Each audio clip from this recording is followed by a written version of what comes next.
삶의 행복을 주는 이야기 9월 15일입니다.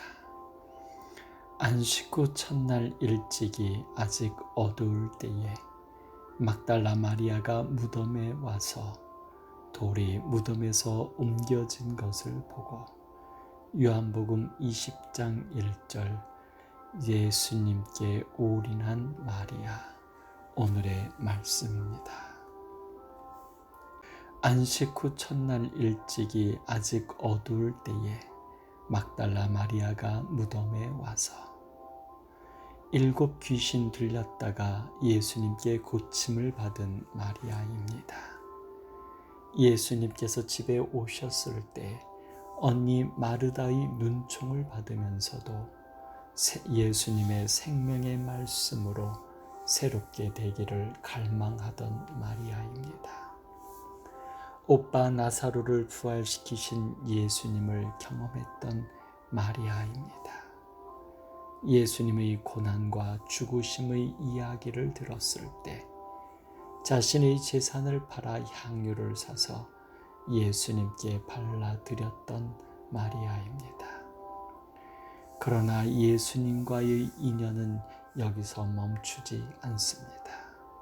십자가의 고난과 죽으심, 그리고 무덤에 장사 지내드린 마리아입니다. 이제 여기서 멈추지 않고 안식일 지난 새벽에 다시 무덤을 찾아갑니다. 예수님을 향한 마리아의 마음은 멈출 수가 없습니다. 탈무드는 말합니다. 인간에게는 숨길 수 없는 3가지가 있다. 재채기, 가난, 그리고 사랑이다. 갑작스럽게 튀어나오는 재채기는 입을 다물어도 혹은 손으로 막으려 해도 불가합니다. 오히려 억지로 참으려다 보면 더 난감한 상황이 될 수도 있습니다. 가난 역시 티나지 않게 하려 해도 머리부터 발끝까지의 모습에 나타나는 표정과 감정, 그리고 삶의 모습에 드러날 수밖에 없습니다. 숨길 수 없는 마지막 한 가지는 사랑입니다. 잠깐은 말로나 표정 혹은 행동으로 드러나지 않게 할 수 있지만 사랑하는 마음이 변하지 않는다면 그 결과는 모든 것에 나타나고 맙니다. 그래서 사랑은 감정만이 될 수 없고 드러나게 됩니다. 마리아의 모습 가운데 예수님을 향한 마음은 숨길 수가 없었습니다.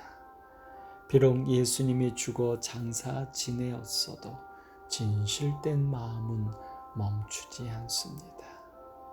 안식일 지나고 새벽 아직도 어두울 때에 마리아는 향유를 준비하여 홀로 무덤을 향합니다. 연약한 여자였지만 무덤의 돌을 옮길 힘도 없었지만 마리아는 그렇게라도 가야 했습니다. 앞불사 마리아의 염려는 잘못된 것이었습니다.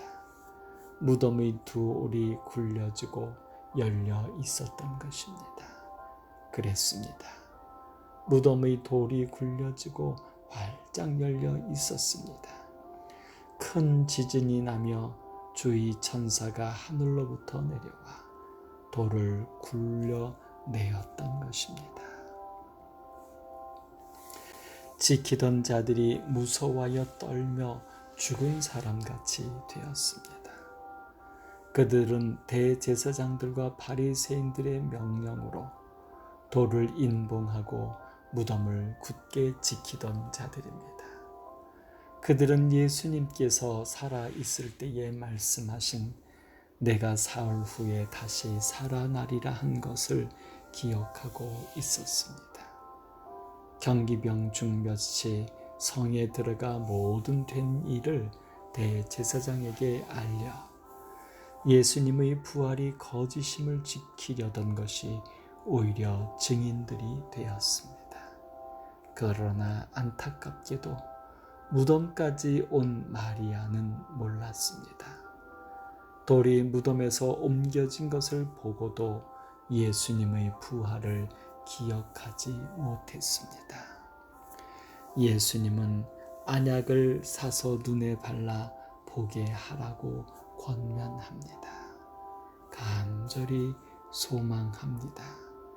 영적인 눈이 뜨여 살아나신 예수님 보기를 소망합니다. 삶의 행복을 주는 이야기였습니다.